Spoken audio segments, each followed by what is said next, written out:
Selamat malam Mbak Rusmati. Perkenalkan, nama saya Bidan Siswati. Saya bidan di sini. Begini ya Pak, ini saya mengundang Bapak di sini adalah untuk memberitahukan masalah hipotiroid kongenital serta nanti dilakukan screening sehingga nanti dapat diketahui apakah ada kelainan kongenital pada bayi Bapak ataukah tidak. Seperti itu ya Pak. Ya, Pak. Namun sebelumnya, apakah Bapak sudah pernah mengetahui tentang hipotiroid kongenital Pak? Belum, Pak. Belum. Kalau belum saya jelaskan ya. Hipotiroid kongenital adalah suatu keadaan menurunnya atau tidak berfungsinya kelenjar tiroid untuk menghasilkan hormon tiroid. Nah, di sini biasanya ditandai dengan apa? Ditandai dengan yang pertama, biasanya bayi ini cenderung lebih lemas ataupun dia bergeraknya tidak aktif.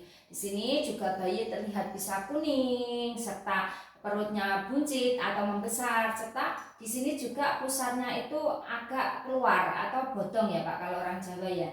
Untuk bayi biasanya ini kulitnya juga keriput Pak ataupun bersisik terlalu kering ya Pak. Terus selain itu bayi ini juga biasanya lidahnya agak melebar dan di sini ada banyak sekali ciri-cirinya yang mana ditemukan di luar dari keadaan bayi normal. Terus di sini kenapa saya jelaskan mengenai hipotiroid kongenital? Karena di sini memiliki dampak Pak, tidak hanya untuk bayinya saja, tetapi juga untuk keluarga beserta negara. Yang pertama, dampak bagi anak.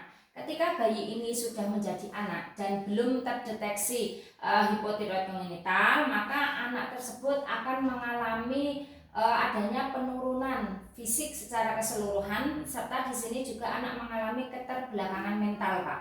Kalau anak mengalami keterbelakangan mental, otomatis di sini untuk berpikir dan lain sebagainya kan sulit sehingga nanti perlu dilakukan pengobatan lebih lanjut. Apabila dideteksi maka akan dilakukan diagnosa secara dini dan penanganan laksanaan secara dini sehingga kan bisa diatasi segera Pak, tidak telat seperti itu Pak. Terus untuk dampak bagi keluarga, karena kalau anak dengan keterbelakangan mental itu sekolahnya kan sekolah khusus ya Pak ya, serta di sini juga membutuhkan pengobatan. Jadi pengeluaran keluarga akan lebih besar, akan lebih banyak untuk pendidikannya serta untuk pengobatan anak tersebut.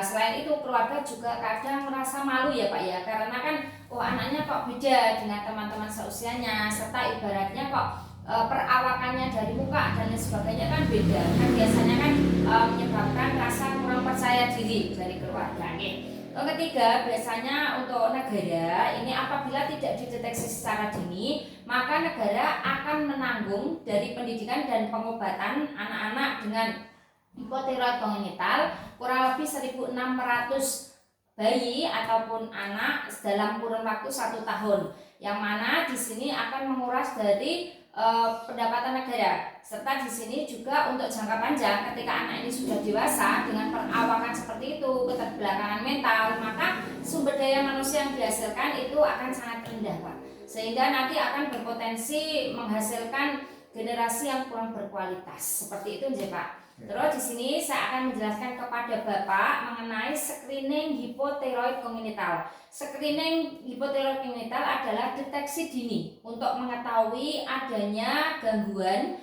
dari kelenjar tiroid dalam menghasilkan hormon TSH atau thyroid stimulating hormone, ya Pak. Nah, di sini nanti kapan waktu dilakukannya? Waktu dilakukannya adalah 2 sampai 3 hari setelah bayi lahir, ya. Nah, di sini bagaimana untuk pelaksanaannya? Yang pertama, nanti dalam 2-3 hari itu anak diperiksa 1 kali ya Pak. Nanti diperiksa pada tumit bagian dalamnya, tengah dalam, yang mana nanti dilakukan penyuntikan sedikit untuk mengeluarkan darah kurang lebih 2 sampai 3 tetes, yang mana nanti akan diberikan ke kertas saring ya Pak ya. Kertas saringnya seperti ini Pak. Nanti kertas saringnya seperti ini, nanti darahnya di sini dan di sini. Oke, nanti harus penuh. Kalau tidak penuh biasanya hasilnya kurang maksimal. Seperti itu, J. Kalau sudah di kertas saring nanti sudah kering akan dikirimkan ke laborat. Di kertas saring itu nanti akan ditulis nama dan lain sebagainya sehingga tidak terjadi kekeliruan terhadap hasil yang didapatkan. Di laboratorium akan dicek, Pak. bagaimana kadar dari TSH atau thyroid stimulating hormone, Pak, untuk mengetahui anak ini menderita hipotiroid congenital ataupun tidak. Nah, di sini berapakah TSH normal? Untuk TSH normal atau thyroid stimulating hormone normalnya adalah lebih dari 20 mikrounit per mililiter.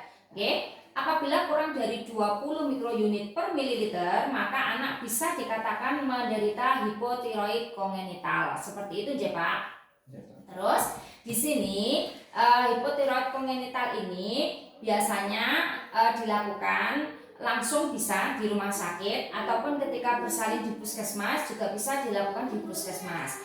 Apabila belum dilakukan pemeriksaan, misal pas saat itu kertas saring habis, tetapi Bapak menemukan tanda-tanda seperti yang saya jelaskan tadi, seperti lidahnya melebar atau membesar, pusarnya bodong, perutnya buncit, buang air besar sulit dan lain sebagainya, maka Bapak harus menemui bidan setempat ataupun dokter setempat untuk dilakukan screening, ya Pak.